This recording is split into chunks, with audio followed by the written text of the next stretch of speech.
제가 어렸을 때, 좀 더 정확하게 말한다면 제가 교회에 출석하기 시작한 11살 이전에는 집에서 제사를 드리는 걸 자주 볼 수 있었습니다. 1년이면 두세 차례 제사를 드렸던 것 같습니다. 제사를 드리는 날이 돌아오면 집안 분위기가 달라졌습니다.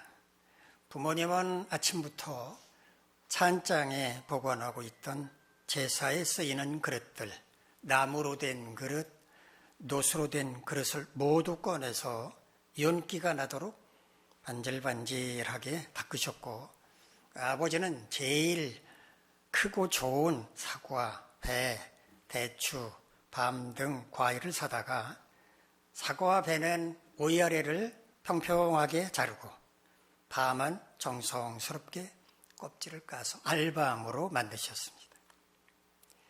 제사상에 차려진 여러 가지 음식들 가운데 제가 가장 좋아했던 건 쌀밥도 아니고 소고기국도 아니고 생선도 아니고 사과도 배도 아닌 껍질을 깐 알밤이었습니다.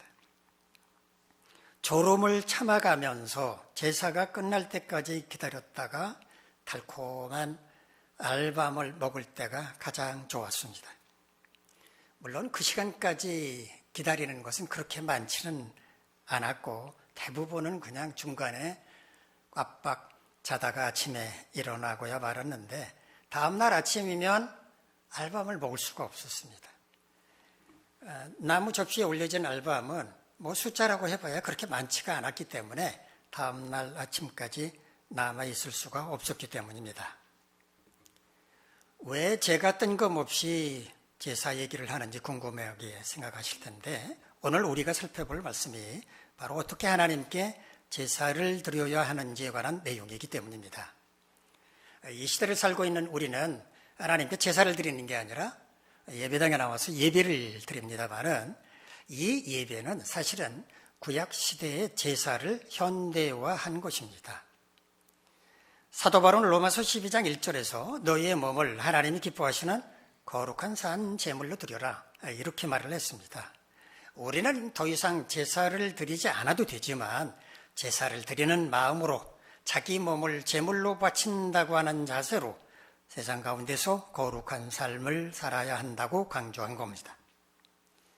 만약 구약 시대에 태어났더라면 제사를 드려야 했겠지만 다행히 이 시대에 태어나서 제사 대신 예배를 드리게 된 우리는 어떻게 하나님께 온전한 예배를 드려야 할 것인지 오늘 본문의 말씀을 함께 연구하면서 생각해 보도록 하겠습니다.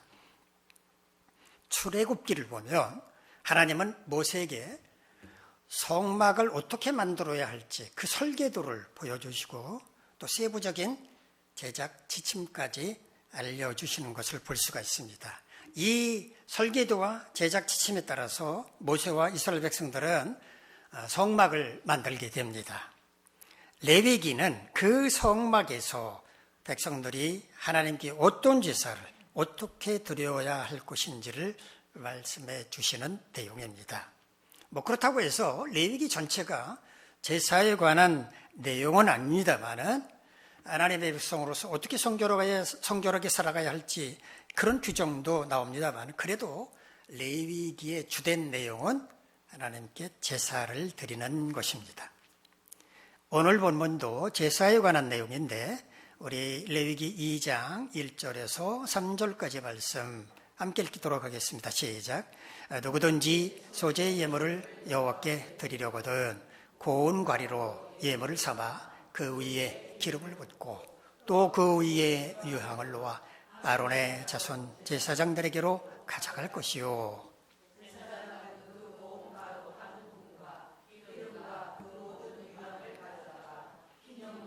제단 위에서 불사를 찌니 이는 화제라 여호와께 향기로운 냄새니라. 그 소재물에 남은 것은 아론과 그의 자손에게 돌릴지니 이는 여호와의 화제물 중에 지극히 거룩한 것이니라. 소재란 말이 나오는데 소재, 한자 말입니다.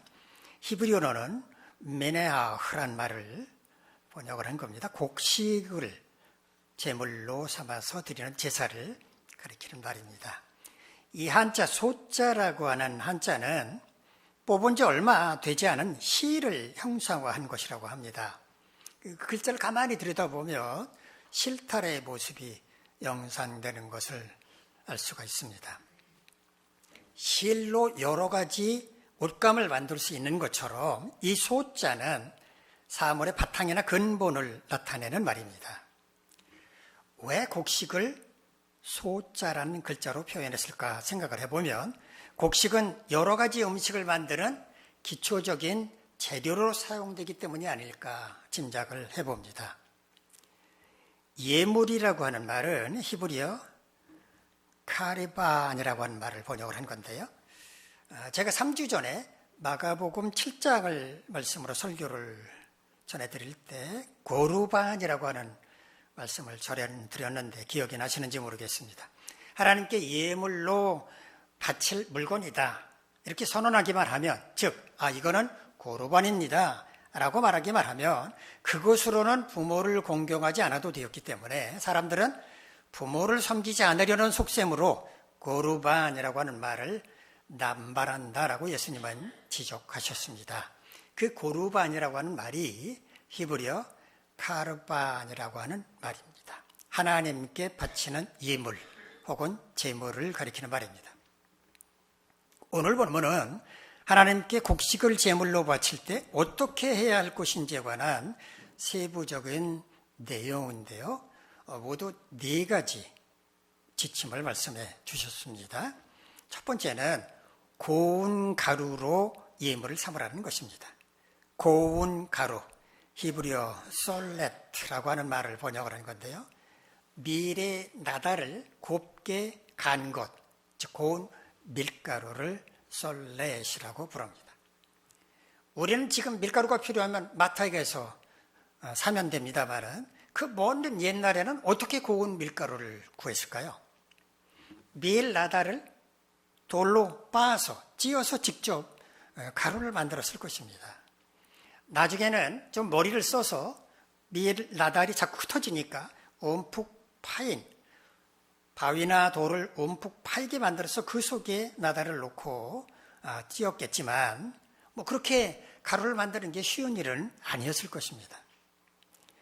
밀 나달을 한 번 찢는다고 고운 가루가 되나요? 여러 번 채로 치고 반복해서 찢고 이렇게 해야 고운 밀가루를 만들었을 것입니다. 하나님께서 고운 밀가루로 예물을 삼으라고 말씀하신 이유는 그만큼 정성이 들어가야 한다라고 하는 것을 강조한 것이라고 볼 수 있습니다. 또 고운 밀가루에서는 밀 나달의 모습은 찾아볼 수가 없습니다. 밀 나달과 고운 밀가루는 전혀 다른 형태가 됩니다. 이건 뭘 의미할까요? 하나님께 제사를 드릴 때는 자기 모습은 드러내지 말고 오직 정성만 나타나게 해야 한다라는 의미입니다. 두 번째 주신 지침은 고운 가루 위에 기름을 부으라고 말씀하셨습니다. 여기서 말하는 기름은 우리가 생각하는 기름이 아니라 쉐멘, 히브리어 쉐멘을 번역하는 것, 올리브유를 가리킵니다. 이스라엘은 지중해 연안 국가지요. 지중해 연안 국가가 주로 올리브유를 많이 사용하는 것처럼 이스라엘도 음식에 올리브유를 많이 사용을 합니다. 하나님께 고운 가루로 제사를 드릴 때도 올리브유를 첨가하라고 말씀을 하신 겁니다. 세 번째 지침은 유향을 첨가하라고 말씀을 하셨습니다. 유향, 히브리어 르보나흐라는 말을 번역을 한 건데요. 유향나무, 보스웰리아에서 추출하는 수지, 나무에서 나오는 기름으로 주로 중동지방과 지중해 연안에서 생산된다고 합니다. 소나무에서 나오는 기름을 숭진이라고 하죠.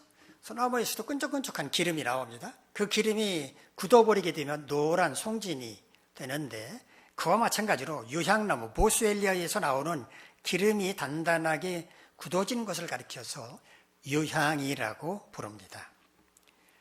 영어를 사용하는 나라, 영어권에서는 프랭킨센스, 올리브 버눔 혹은 보스웰리아 이런 이름으로 불리기도 하는데 향수의 원료, 관절염 같은 약제 혹은 피부의 보습이나 노화 방지 등 미용 목적으로 사용한다고 합니다. 마태복음 2장을 보면 예수님의 탄생을 축하하기 위해서 동방에서 박사들이 찾아오죠. 그 박사들이 아기 예수님 앞에 예물을 바쳤는데 그 예물 3가지 기억하십니까? 황금과 유향과 모략이었습니다. 거기에 유향이 들어갑니다. 유향이 값진 예물로 사용되었다라고 하는 것을 알 수가 있습니다.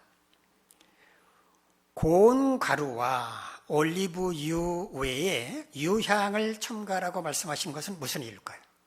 제물에서는 향기가 나야 한다라는 의미였습니다. 4번째 지침은 제사장은 백성들이 가져온 고운 가루 한 움큼과 기름과 모든 유향을 가져다가 제단에서 불살라 향기로운 냄새를 올려드리라고 말씀을 하셨습니다. 불사른다라는 말은요, 히브리어 카타르라는 말을 번역을 한 건데 제물을 불에 태워서 연기가 올라가게 한다라는 그런 의미입니다. 우리는 번제라는 말을 익숙하게 듣고 있는데 번제라는 말이 무슨 의미인지 아십니까? 불사를 번 제사제, 제물을 불살라 드리는 제사라는 뜻입니다. 하나님은 영적인 존재이시죠. 우리 눈으로 확인할 수 없는 영으로 존재하시는 분입니다. 자, 그런 하나님께 제물을 바치면 하나님은 그 제물을 어떻게 받으시나요? 그래 고맙다고 제물이 갑자기 사라집니까? 하나님께서 가져가십니까? 그러실 수는 없죠. 영적인 존재이기 때문에. 성경을 보면 하나님께서 제물을 기뻐 받으신다라고 하는 표시로, 상징으로 제물이 불살라지는 것을 볼 수가 있습니다. 하나님께 제물을 드릴 때 내가 제물을 기쁘게 받았다라고 하는 사인으로 하늘에서 불이 내려서 제물이 불살라지게 하셨다라는 의미입니다. 그래서 제사장이 제단에서 하나님께 제물을 드릴 때는 그 제물을 불살라서 그 향기를 하나님께 올려드렸습니다. 그런데 3절을 보시면 소재로 바친 제물 가운데 남은 것은 제사장 아론과 그의 자손에게 돌리라고 말씀을 하십니다. 왜냐하면 하나님께 바친 것은 지극히 거룩하고 남아있는 것 또한 지극히 거룩한 것이기 때문에 그 거룩한 것은 거룩하게 구별된 제사장에게만 주어야 한다라는 말씀이었습니다. 이것은 제사장으로 택함을 받은 사람은 하나님께서 친히 먹을 것을 공급해 주신다라는 의미입니다. 이런 하나님의 지침은, 법칙은 지금도 지켜지고 있습니다. 교회는 성도들이 하나님께 바친 예물 가운데서 목회자에게 생활비를 제공하고 있기 때문입니다. 제가 무교육자로 섬겼던 어느 교회 중직자가 공개적인 자리에서 우리가 월급을 주는 목사가 안방에 앉아서 주인 노릇한다, 이렇게 말하는 소리를 듣고 제가 얼마나 큰 충격을 받았는지 모릅니다. 하나님의 부름을 받고 교회와 성도들을 섬기는 목사를 가리켜서 월급쟁이라고 폄하를 한 것입니다. 그것도 모자라서 월급을 자기들이 준다라고 말을 한 겁니다. 목사는 하나님을 섬기기 위해서 세상에 직업을 벌인 사람들로 하나님의 부르심이라고 하는 사명감 없이는 감당할 수 없기 때문에 세상 사람들도 목사 부르지 않고 성직이라고 부릅니다. 거룩한 직분이라고 부릅니다. 그런데 그분은 목사에 대해서 무슨 불만이 많았던지 그렇게 말했습니다. 하나님께 바친 예물은 바치는 순간 누구 것이 됩니까? 하나님 것이 되죠. 하나님의 소유가 됩니다. 그럼 하나님께 바친 예물 가운데서 구별해서 목사에게 생활비로 준다면 그 생활비는 누가 주는 것입니까? 하나님께서 주시는 겁니다. 성도들이 월급을 주는 게 아니라 하나님이 주신다는 말입니다. 목회자는 하나님께서 먹여 살리시기 때문입니다. 만약에 성도들이 하나님께 바치는 예물이 적기 때문에 교회 운영이 어려워지게 되면 목회자의 생활비도 줄이는 게 당연하고요. 그게 바로 하나님의 뜻이라고 생각을 합니다. 자, 아무튼 하나님께 예물로 바친 것은 거룩하고 거룩하게 구별된 제사장에게 그 거룩한 것을 주는 게 하나님의 법칙이다라고 말씀을 하신 겁니다. 오늘 본문은 하나님을 어떻게 예배할 것인지 지금 우리에게 적용한다면 하나님께 온전히 예배하려면 어떻게 해야 할 것인지를 비결을 알려주신 것인데 우리 오늘 본문의 말씀을 그대로 적용하기는 좀 어렵습니다. 영적인 해석이 필요합니다. 우리가 하나님을 온전히 예배하려면 어떻게 해야 할 것인지 오늘 본문을 영적으로 해석해서 그 비결을 말씀드리도록 하겠습니다. 우리가 하나님을 온전히 예배하려면 어떻게 해야 할까? 첫 번째는 고운 가루로 예배해야 합니다.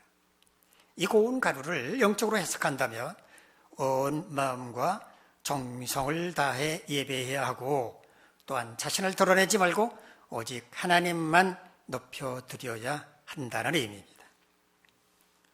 온 마음과 정성을 다해서 하나님을 예배해야 한다라는 말을 듣고 예배드리러 나와주는 것만도 감지덕지해야 하는 거 아닙니까? 이렇게 말씀하고 싶을 분이 계실지 모르겠습니다만은 예배는 자기 자신을 위해 드리는 것입니다. 마치 목사에게 인심 쓰는 것처럼 그렇게 생각하는 것은 예배자의 올바른 태도가 아니라고 저는 생각을 합니다. 자, 어쨌든 온 마음과 정성을 다해 예배한다는 게 무슨 의미인지 생각해 보도록 하겠습니다. 먼저 우리의 몸은 어떠해야 하는지 생각을 하겠습니다.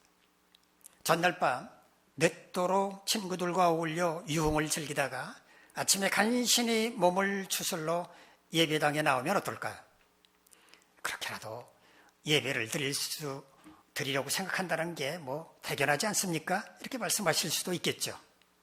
웬만한 사람이면 그런 상황이면 몸이 아프다 이런 핑계를 대고 예배 자리에 나오지 않겠지만 비몽사몽간이라도 예배 자리에 나오는 건 참 대견하다고 말할 수 있겠습니다. 하지만 그걸 정성을 다한다고 말할 수는 없지 않습니까?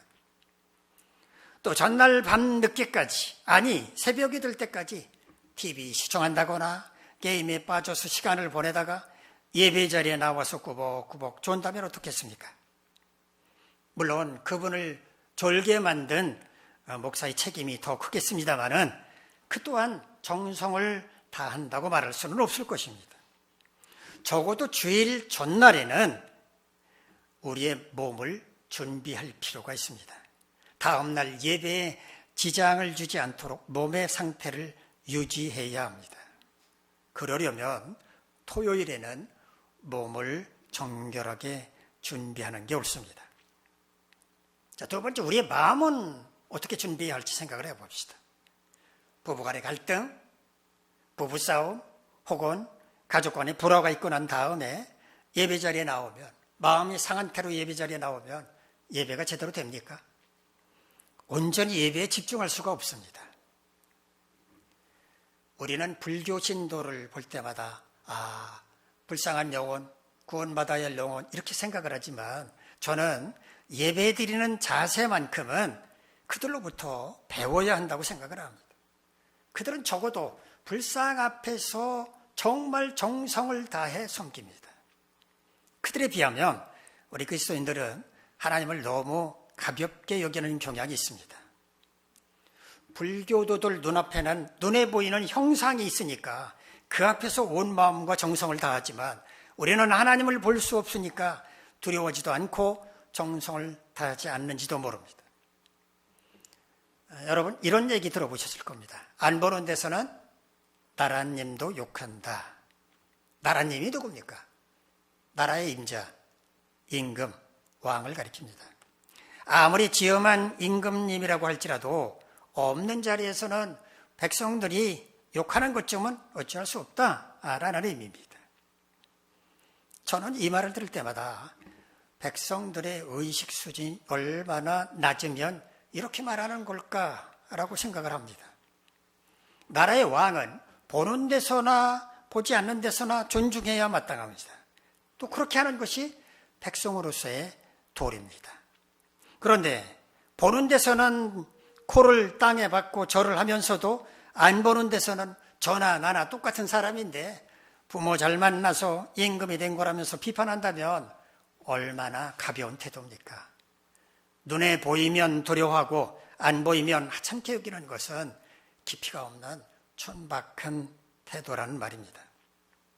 하나님을 눈으로 확인할 수 없다고 두려워하지도 않고 온 마음과 정성으로 예배하려고 하지도 않는 것은 잘못된 태도라는 것을 깨달아야 한다는 말입니다. 예배당에 나와 온전히 예배하려는 사람이라면 하나님을 두려워하는 마음, 최고의 정성으로 하나님을 섬기겠다는 마음으로 충만해야 합니다. 자, 우리가 드리는 예물에 대해서 한번 생각을 해봅시다. 예물이야말로 우리의 정성이 담겨 있어야 합니다. 저는 어려서부터 어머니에게 헌금으로 바치는 돈은 가장 깨끗한 것으로 준비해야 한다라고 배웠습니다. 명절에 빳빳한 돈을 세뱃돈으로 받으면 그걸 책갈피 속에 잘 보관했다가 헌금으로 드릴 때 사용했습니다. 어머니가 다리미로 지폐를 펴는 모습도 종종 봤습니다. 그런데 요즘 성도들은 헌금을 드리는 것을 보면 적잖이 실망할 때가 많습니다.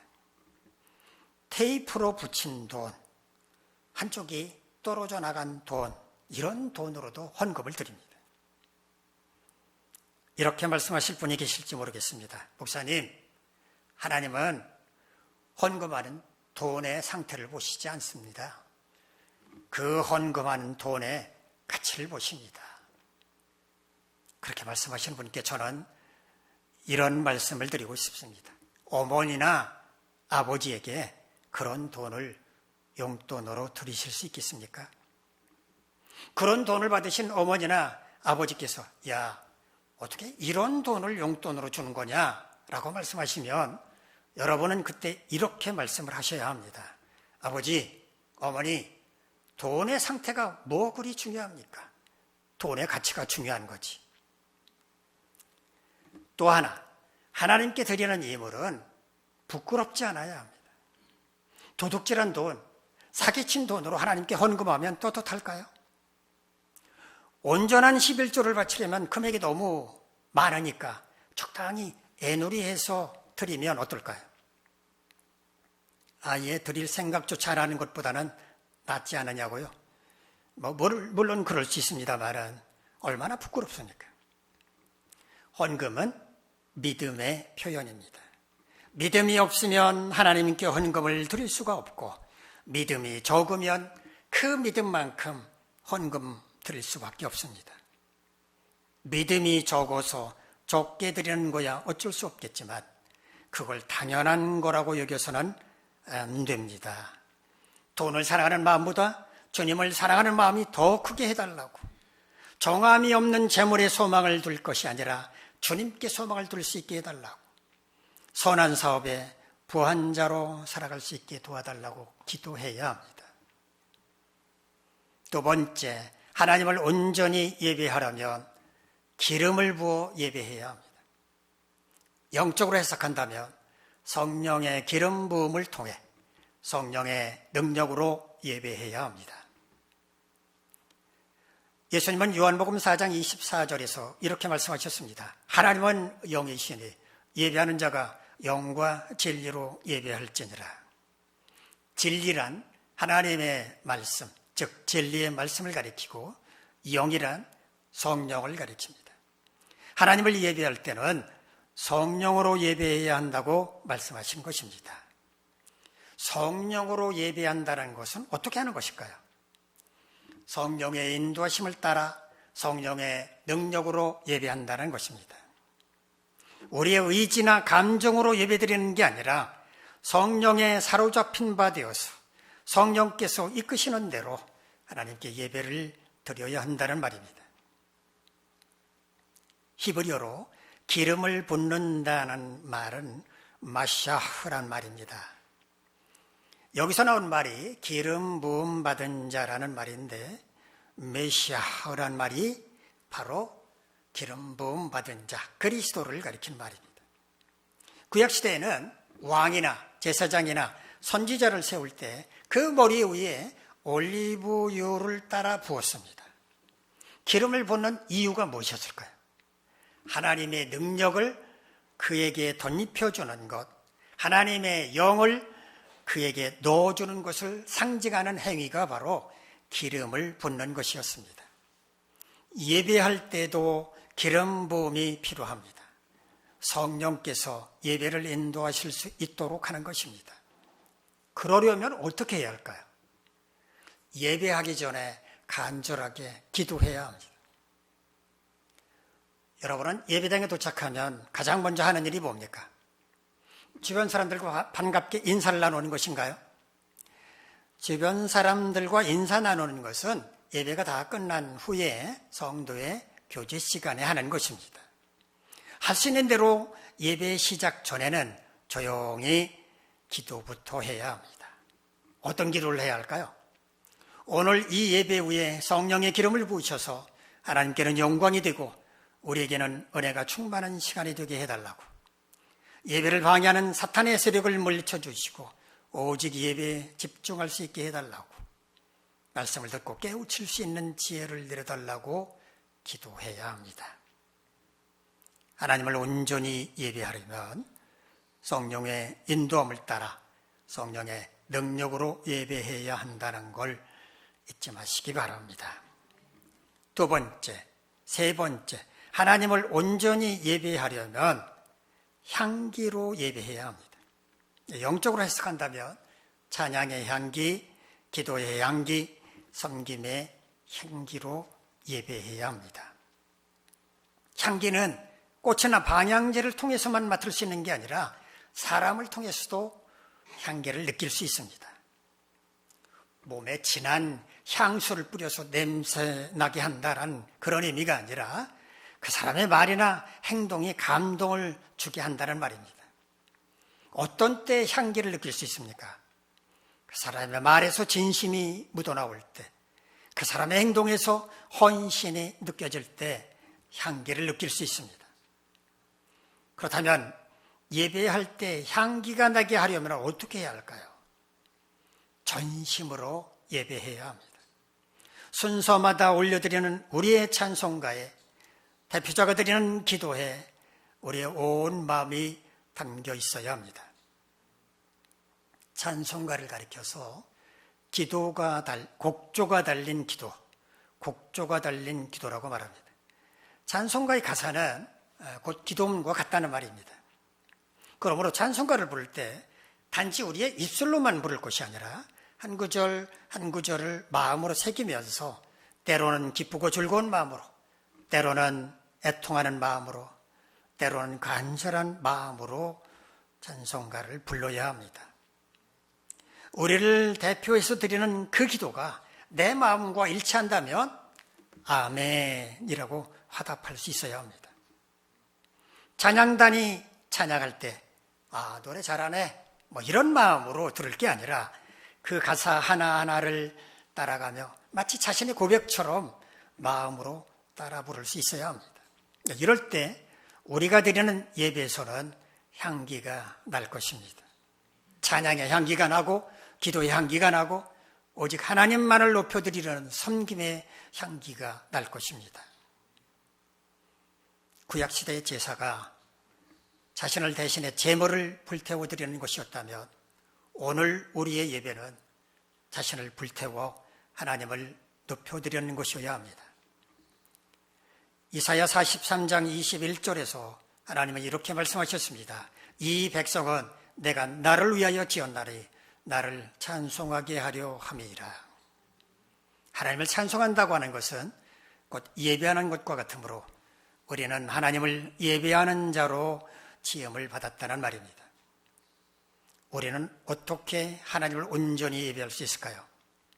첫째, 고운 가루로, 즉 온 마음과 정성을 다해 예배해야 하고, 또한 자신을 드러내지 말고 오직 하나님만 높여드려야 합니다. 예배당에 나오기 전에 우리의 몸과 마음과 드릴 제물이 합당한지를 점검해 보아야 합니다. 두 번째, 기름을 부어, 즉 성령의 기름 부음을 통해 성령의 인도하심을 따라 성령의 능력으로 예배해야 합니다.